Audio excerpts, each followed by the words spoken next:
नमस्कार मित्रांनो, मी Ramprasad Doiphode active education YouTube channel मध्ये आपलं सहर्ष स्वागत करत आहे. विद्यार्थी मित्रांनो, शिक्षक मित्रांनो आणि पालक मित्रांनो, बंधू भगिनींनो, उद्या इयत्ता 10वीचा गणित पेपर आहे, बीजगणित. त्याबद्दल मार्क्सचं व्यवस्थापन आणि मॅनेजमेंट आणि प्रश्नपत्रिकेचा गुणतक्ता आराखडा काय आहेत याबाबत मी आपणास सविस्तर माहिती या व्हिडिओतून देत आहे. यासाठी आपण जर माझ्या व्हिडिओवर नवीन असाल तर हा व्हिडिओ सुरुवातीपासून शेवटपर्यंत पाहत राहा. पाहिल्यानंतर लाईक करा, शेअर करा आणि सबस्क्राईब करा. त्यामुळं आम्हास मोटिवेशन मिळते आणि प्रेरणा आणि चालना मिळाली की नवनवीन व्हिडिओ आम्ही तुमच्यासाठी घेऊन येत असतो. उद्याच्या 10वीच्या परीक्षेला बसणाऱ्या सर्व विद्यार्थ्याचे हार्दिक शुभेच्छा, अभिनंदन आणि परीक्षेत ते चांगल्या मार्काने पास हो. God bless you. आता आपण इयत्ता 10वीच्या बीजगणित या पेपर क्रमांक 1 कडे वळणार आहोत आणि त्यासाठी आता चला आपल्या स्क्रीन कडे वर्ग 10वा बीजगणित क्रमांक 1. वेळ आहे 2 तास. आता हे 2 तासाला 60 गुणिला 60 बरोबर 120 मिनिट आहे. 120 ला 5 न भागितलं, कारण असं आहे की 5 प्रश्नपत्रिकेत आहे आणि एका प्रश्नाला 24 मिनिटाचा वेळ द्यायचा आहे तुम्हाला. तर पहिले जे 2 प्रश्न आहे त्याला तुम्ही 20-20 मिनिटाचा वेळ द्या आणि उरलेले 8 मिनिटं हे पूर्णपणे प्रश्नपत्रिकाचे वाचन सविस्तर करून घ्या. आपणाला कोणते प्रश्न सुरुवातीला सोपे जातात ते सोडवण्यासाठी. म्हणजेच पहिले 2 प्रश्न तुम्हाला सोडवताना जे तुमचे 24 मिनिट दिलेले आहे, एक एक प्रश्नाला 24-24 मिनिट पडत आहेत, म्हणजे भरपूर टाइम आहे. आणि या टाइमामध्ये आपल्याला 8 मिनिटांमध्ये प्रश्नपत्रिकेचं वाचन करायचं आहे. 20 मिनिटात पहिला प्रश्न सोडवायचा आहे, दुसरा 20 मिनिटात सोडवायचा आहे. उरलेले 3 प्रश्न तुम्हाला 24-24 मिनिटात सोडवायचे आहे. आणि शेवटी तुम्हाला पेपर सोडवायचा आहे. त्यासाठी हा एकूण गुण तुम्हाला 40 गुण आहे. परंतु पेपर मध्ये 40 गुण तर येणारच आहे, पण 60 गुणांचा विकल्प देण्यात येणार आहे पर्याय. त्यातील काही प्रश्न तुम्हाला जर समजा आले नाही तर दुसरे सोडू शकता तुम्ही, त्याला विकल्प असे म्हणतात. सर्वसामान्यपणे 25% अभ्यासक्रम विद्यार्थी मित्रांनो कमी झालेला आहे आणि हे सर्वात महत्वाची भूमिका आहे. तुम्हाला परीक्षेसाठी फक्त 4च प्रकरण आहेत,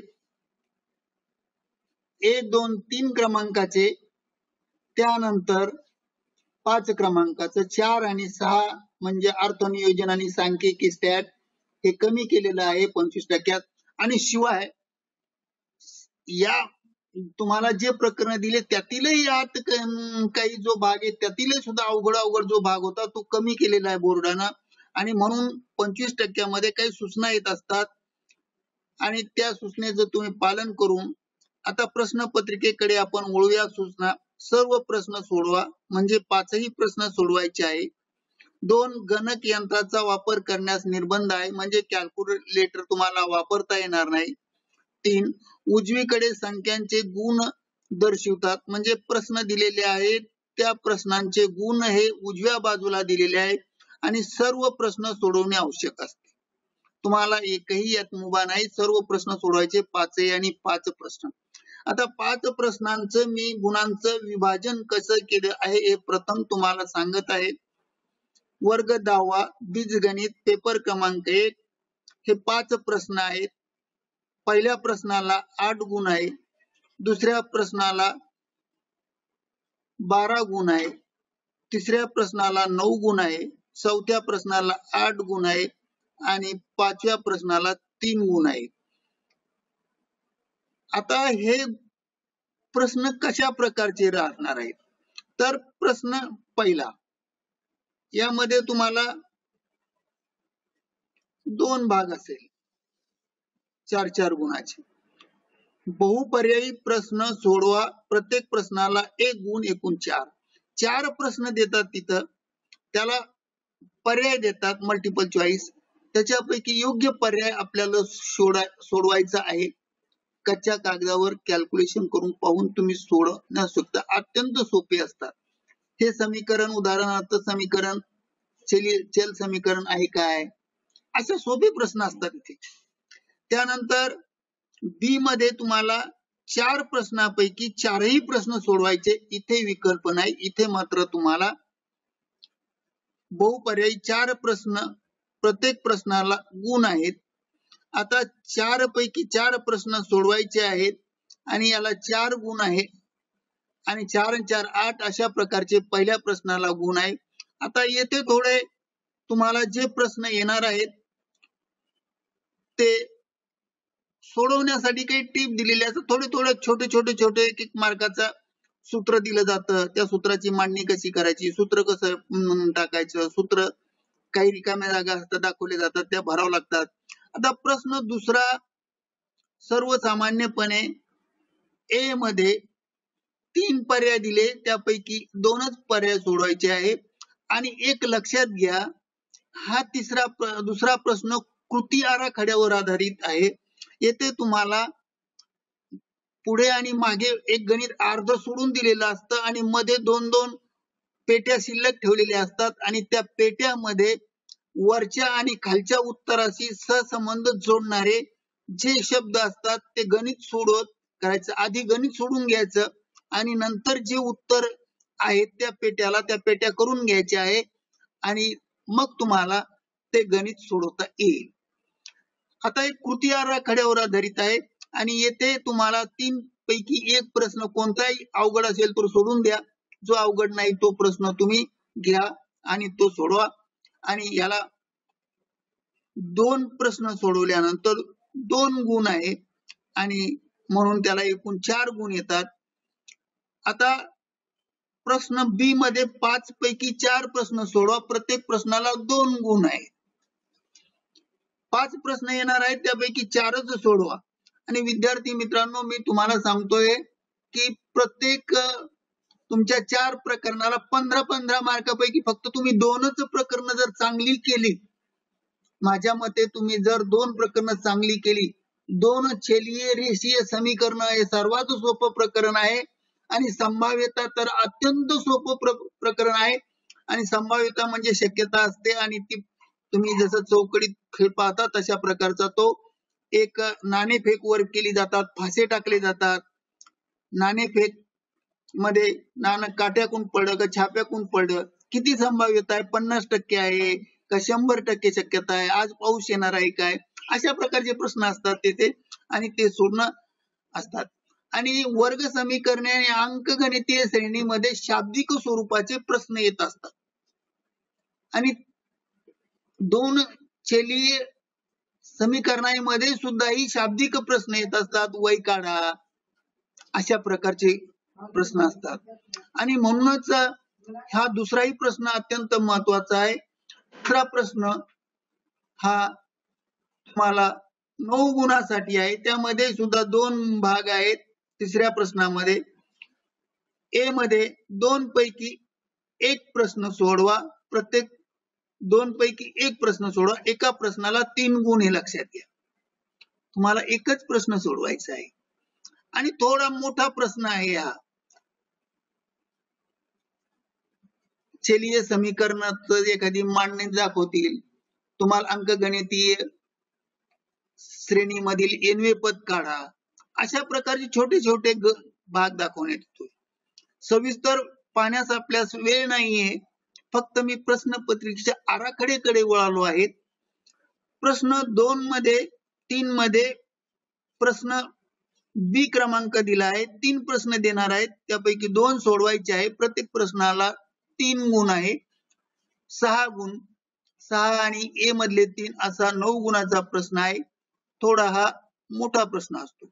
आणि चौथा आणि पाचवा प्रश्न हा चौथ्या प्रश्नामध्ये एक लक्षात घ्या की प्रश्न चौथा 8 गुणाचा आहे. 3 पैकी 2 प्रश्न सोडवायचे आणि 8 गुण. यामध्ये एखादं तरी शाब्दिक प्रश्न गुणच आलेलं असतं किंवा बाहेरील असं म्हणता येत नाही, परंतु उदाहरण तेथेच दिल्या जातात, फक्त आकडे आणि नावं बदलली जातात आणि उदाहरणे तेच असतात. उदाहरण एखादं एक समीकरण दिलं जातं, त्या समीकरणामध्ये किंवा एखाद्या वेळेस एखादं शाब्दिक गणित दिलं जातं, याचं वय एवढं आहे, त्याचं वय तेवढं आहे, तर दोघांची बेरीज केली असता एवढं होतं आणि गुणाकार केलं तर अशा प्रकारच्या प्रश्न असतात आणि ते वय काढण्याचे. याच्यामध्ये आकडे मोड बदलली जाते आणि उदाहरणं तेच असतात. सर्वसामान्यपणे तुम्ही सराव संच जे दिलेले आहे, तुम्हाला प्रत्येक पाठाच्या नंतर संकीर्ण आणि सराव संच दिले आहेत. पहिले जे सराव संच आहेत ते लघुत्तरी प्रश्नांसाठी, म्हणजे तुम्हाला पहिल्या प्रश्नांसाठी मल्टिपल चॉईस साठी उपयोगी पडणार आहे, हे महत्वाचं आहे. आणि पाचवा प्रश्न हे लक्षात घ्या, तुम्हाला हा 3 मार्काचा आहे, 2 प्रश्न येणार आहे आणि त्या 2 प्रश्नापैकी एक लक्षात घ्या, एक प्रश्न तुम्हाला सोडवायचा आहे, 3 गुणाचा आहे. हा प्रश्न जाता कामा नये. तुम्ही जर 2 प्रकरण जर केले तर तुम्हाला 40 पैकी 40 गुण मित्रांनो मिळू शकतात. कारण असं आहे की माझ्या मते संभाव्यता या प्रकरणाला तुम्हाला 100% मार्क मिळू शकतात. त्यानंतर 2 चलातील रेषीय समीकरण तुमच्या पुस्तकातील पान क्रमांक 1 ते 29 मध्ये दिले आहेत. त्यामधील काही सर्व गणित महत्वाचे, त्यामधील आलेख महत्वाचे, मी त्याबद्दलही बोलणारच आहे थोड्या टायमात. आता बीजगणित पेपर क्रमांक 1 मध्ये तुम्हाला प्रकरण आहेत 2 चलीय समीकरणे. आता 2 चलीय समीकरणामध्ये काय, 2 चल दिले जातात, त्या चलांच्या किमती काढा, आलेख दिला जातो.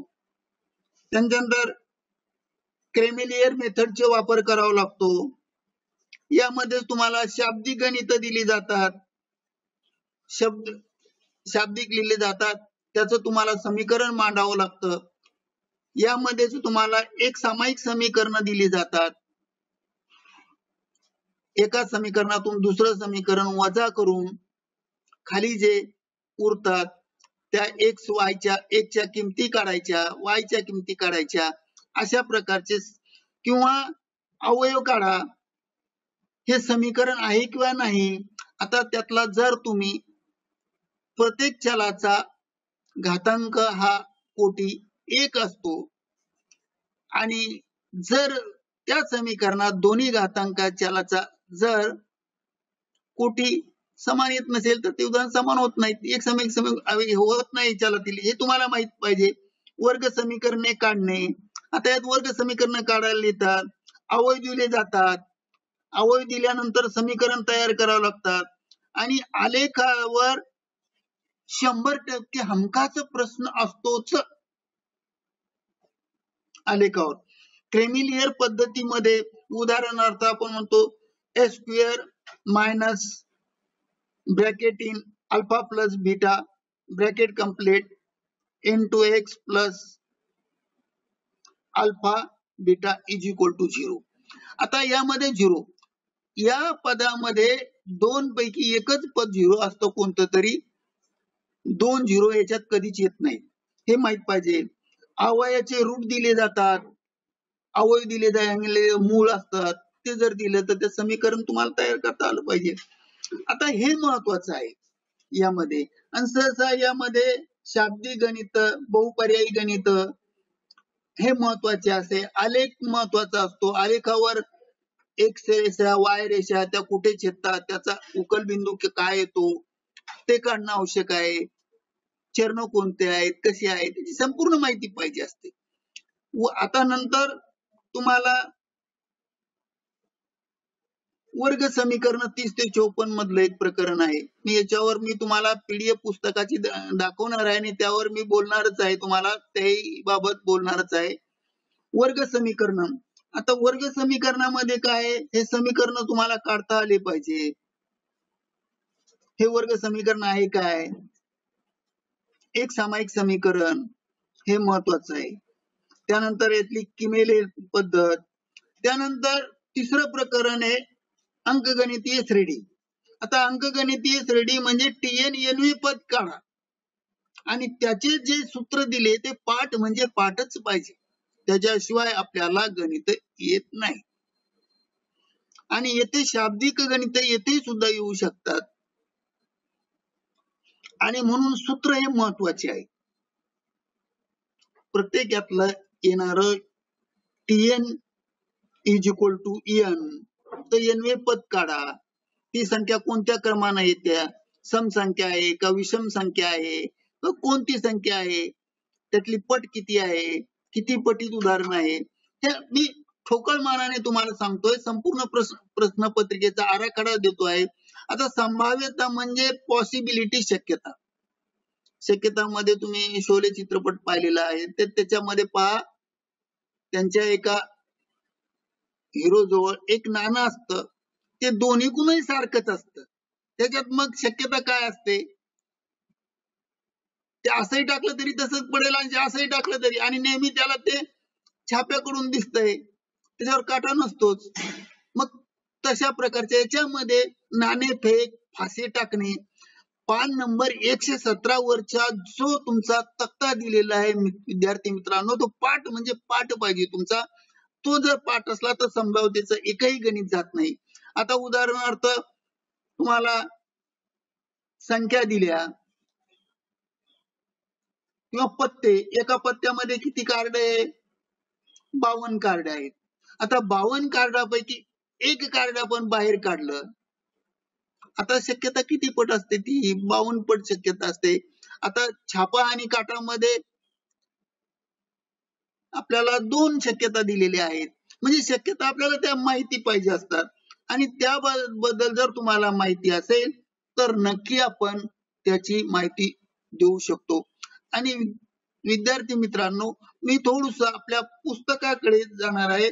त्या अगोदर तुम्हाला भूमितीच्या बद्दल मी थोडक्यात माहिती सांगतो. भूमितीमध्ये प्रकरणात भूमितीची सुद्धा अशाच प्रकारचा आराखडा आहे, फक्त भूमिती 2 नंबरच्या मध्ये कोणकोणत्या प्रकरणात महत्वाचं आहे आणि कोणकोणते प्रमेय तुम्हाला महत्वाचे आहे की ज्यामध्ये तुम्हाला 100% मार्क मिळू शकतात, त्या प्रमेयाकडे मी बोलणार आहे. आणि म्हणून समृद्धता यामध्ये प्रमेयाचे मूलभूत प्रमेय जे असतात, 3 रेषेवरील छेदिका, हे प्रमेय महत्वाचे असतात. प्रमाणाचे मूलभूत प्रमेय किंवा गणित दिलेलं एखादं असू शकतं, भूमितीमध्ये काढा. पायथागोरसचं प्रमेय किंवा पायथागोरस प्रमेयचं त्रिकूट हे 100% परीक्षेला येणार आहे. पायथागोरसचं प्रमेय विचारल्याशिवाय राहत नाही. त्यानंतर वर्तुळ.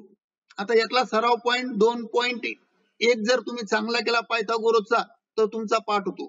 त्यानंतर वर्तुळ मध्ये स्पर्शिका खंडाचं प्रमेय आहे, चक्रीय चौकोनाचं प्रमेय आहे, 2 वर्तुळ केंद्रामधील अंतर, 2 वर्तुळ केंद्रामधील अंतर काढा, गणित अंतर्बाह्य, हे सुद्धा महत्वाचं आहे. याचाही सुद्धा सराव व्यवस्थित करा, यात गणित येतात. आता भौमितिक रचना हा 10 गुणाचा प्रश्न आहे, लक्षात घ्या. सूत्र लिहून गणित सोडवा, असंही सुद्धा येऊ शकतं. कोण दुभाजक काढा, लघु कोण काढा, बाह्य कोण काढा, कोण दुभाजक आहे, हेही सुद्धा यामध्ये प्रमेय महत्वाचे आहे. त्यानं वर्तुळाच्या मध्ये स्पर्शिका काढा, किती सोपं आहे, स्पर्शिका काढा. आणि याच्यासाठी गणिताचा सराव क्रमांक 4.5, 3 आणि 4 मार्काचे गणित त्रिकोण समृद्धतामध्ये येऊ शकतात आणि हे तुम्हाला सोडता येणं आवश्यक आहे. भूमितीच्या बाबत फक्त प्रमेय कोणकोणते महत्वाचे ते मी बोलत होतो. आता मी आपल्या मुख्य पुस्तकाकडे 10 मिनिट वेळ घेणार आहे आणि पुस्तकाकडे वळणार आहे आणि पुस्तकाची माहिती देणार आहे आणि ते पुस्तक मी तुम्हाला दाखवतो आहे. तोपर्यंत तुम्हाला त्या पुस्तक मी आता ओपन करतो आहे.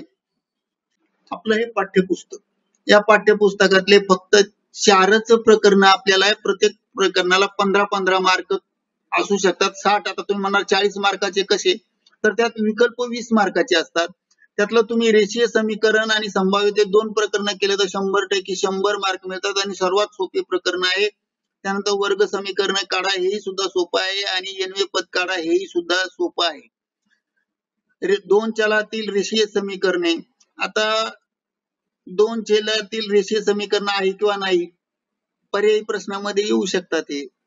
त्यानंतर उकल संच काढा, समीकरण दिलेलं आहे आणि खालील एक सामायिक समीकरण सोडवा. एकातून दुसरं वजा करायचं आणि एकानं दुसऱ्याला गुणायचं की झालं. सोपी पद्धत दिली आहे, म्हणजे ती सर्व गणित समजून शकत नाही. आता पेट्या दिलेल्या आहेत, समीकरण सोडवलेलं आहे, उकल केलेलं आहे, परंतु येथे तुम्हाला भरायचे आहे. कृतीमध्ये येणार आहे, ते कृतीमध्ये हे येऊ शकतं. त्यानंतर आपल्याला अशा प्रकारचा आलेखावर उदाहरण दिलेलं आहे. 2x - y = 4 या समीकरणाचा आलेख काढा. अशा प्रकारचे आलेख महत्वाचे असतात. आता हे तुम्हाला x आणि y चे भाग दिलेले आहे, अवयव, आणि यावरून तुम्हाला एक समीकरण तयार करायचं आहे आणि त्या समीकरणावरून हा आलेख काढायचा आहे. हे महत्वाचे आहे आलेख. आणि आलेख अत्यंत सोपं प्रकरण आहे. या आलेखामध्ये काय, आता या आलेखामध्ये फक्त किमती आपल्याला टाकायच्या आहेत.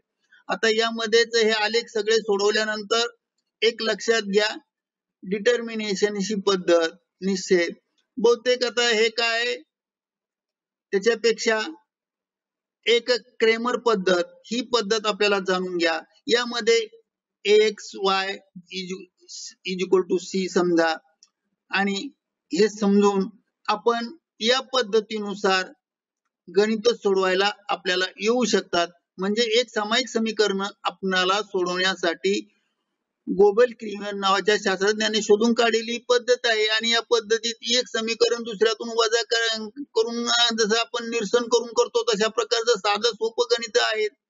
त्यानंतर तुम्हाला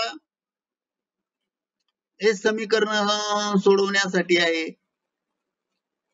हे अशा प्रकारचे, हे लक्षात असू द्या सगळे समीकरण, आणि विचार करू नका या गोष्टीचा. आता या पेट्या भरण्यास दिल्या जातात, त्या पेट्या भरायच्या असतात. एक सामायिक समीकरणाचा उपयोजन आपल्याला कसं करता येईल ते माहित पाहिजे. त्यावर शाब्दिक प्रश्न येत असतात, हेही महत्वाचं आहे. हे, आणि आधी आपल्याला शाब्दिक मध्ये समीकरण मांडावं लागतं, काढावं लागतं. उदाहरणार्थ, वडिलाच्या वयाच्या मुलाच्या वयाची दुप्पट किंमत ते 70 मिळवले असता मुलाचे व बापाच्या वडिलाची दुप्पट मिळवल्यास बेरीज 55 होते, तर दोघांचे वय काढा. आता याच्यात एक्स वाय धरून समीकरण काढा.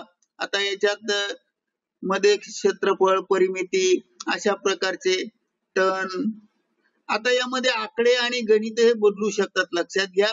गणित तेच असेल, नाव बदललेलं असेल आणि आकडे बदललेले असेल, याला घाबरू नका.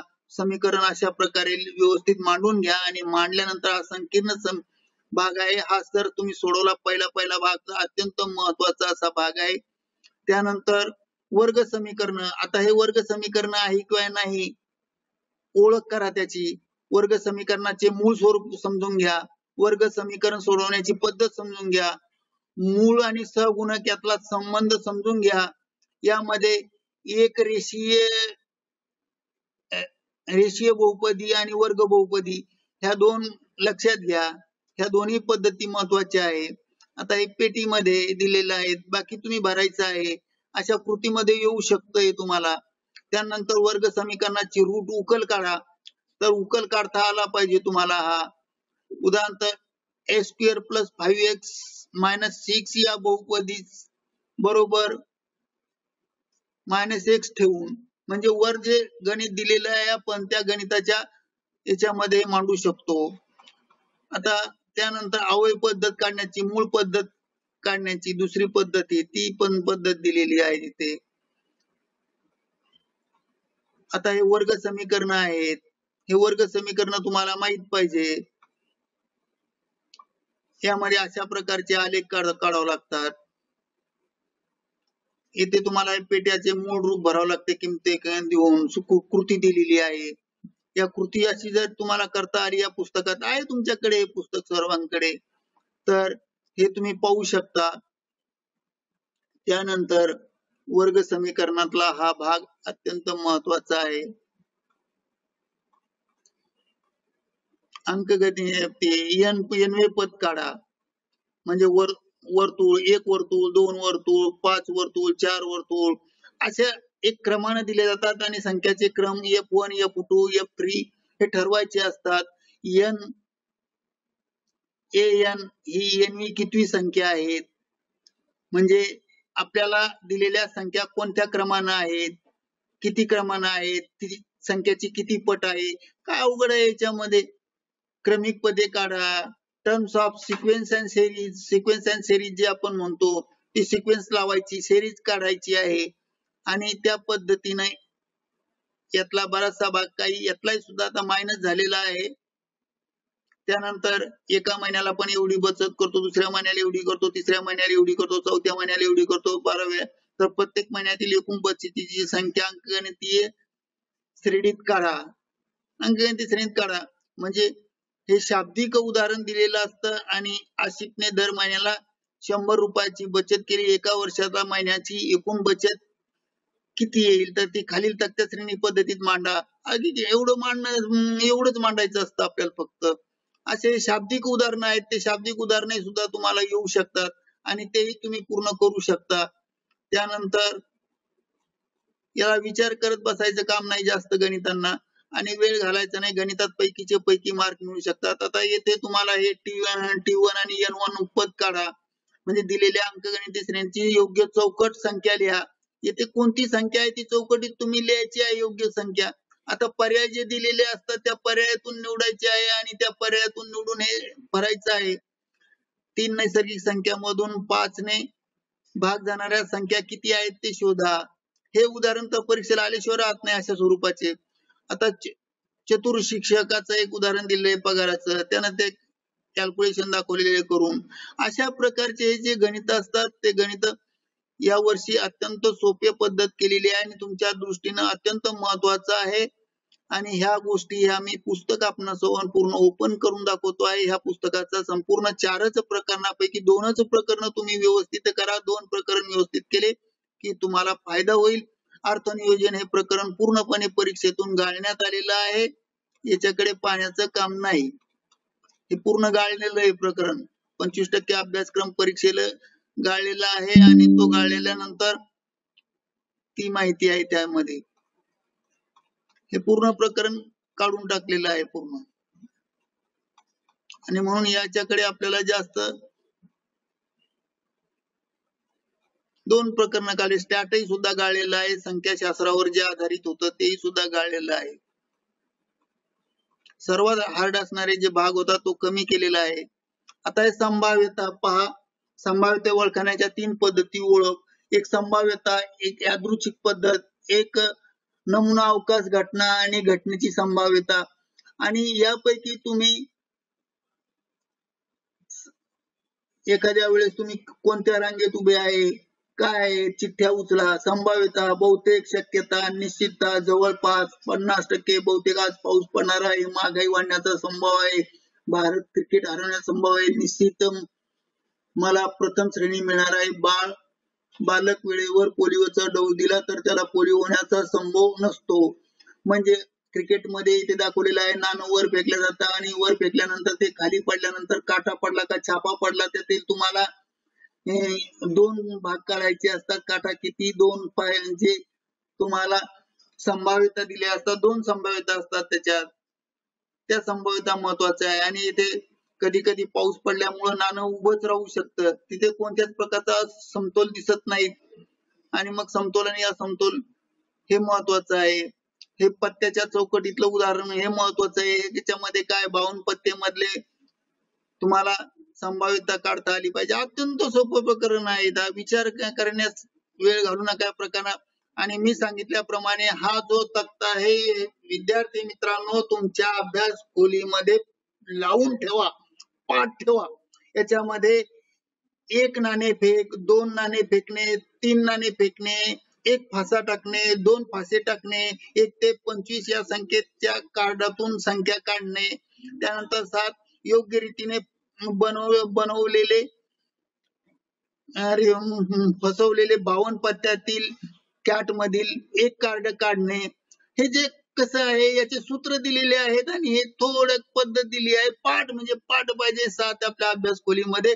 एवढं जर पाठ असेल तर तुम्हाला हे सगळे नमुन्यामधले उदाहरणं यातच आहे, एवढे एका तक्त्यात. हे जाणून घ्या आणि हा सराव संच सोडवणं अत्यंत आवश्यक आहे. आणि म्हणून या संभाव्यतामध्ये तुम्हाला किती पट संभाव्यता आहे हे काढणं हे अत्यंत सोपा प्रकारचा भाग तुम्हाला संभाव्यतामध्ये दिलेला आहे. आणि जर तुम्ही संभाव्यता हे प्रकरण व्यवस्थित केलं तर होईल. आणि हे 6वं सांख्यिकी प्रकरण तुम्हाला नाही. आणि या 4च प्रकरणाची उजळणी आपण केलेली आहे आणि 4च प्रकरण तुम्हाला परीक्षेला असल्यानं त्यांना 2 प्रकरण कोणतेही व्यवस्थित जर केले तर 100% मार्क मिळेल आणि तुमची परीक्षा आनंदात जाईल आणि तुम्हाला पैकीचे पैकी मार्क मिळो ही ईश्वरचरणी प्रार्थना करू आजचा व्हिडिओ मी विद्यार्थी मित्रांनो थांबवतो. आपणास हा व्हिडिओ आवडला असेल तर नक्की लाईक, शेअर आणि सबस्क्राईब करा. कारण आता परीक्षा उद्याचीच आहे, उद्या पेपरला जाणार आहे आणि वेळ कमी आहे, स्पष्टीकरण देण्यास वेळ कमी आहे आणि व्हिडिओस वेळ कमी आहे. तुम्हाला अभ्यासाला वेळ मिळावा यासाठी मी येथेच थांबवून माझी प्रक्रिया पूर्ण करतो आहे आणि तुम्हाला ईश्वर कृपेने चांगले मार्क मिळो ही इच्छा प्रकट करून व्हिडिओची समाप्ती करतो. जय हिंद, जय भारत, जय महाराष्ट्र.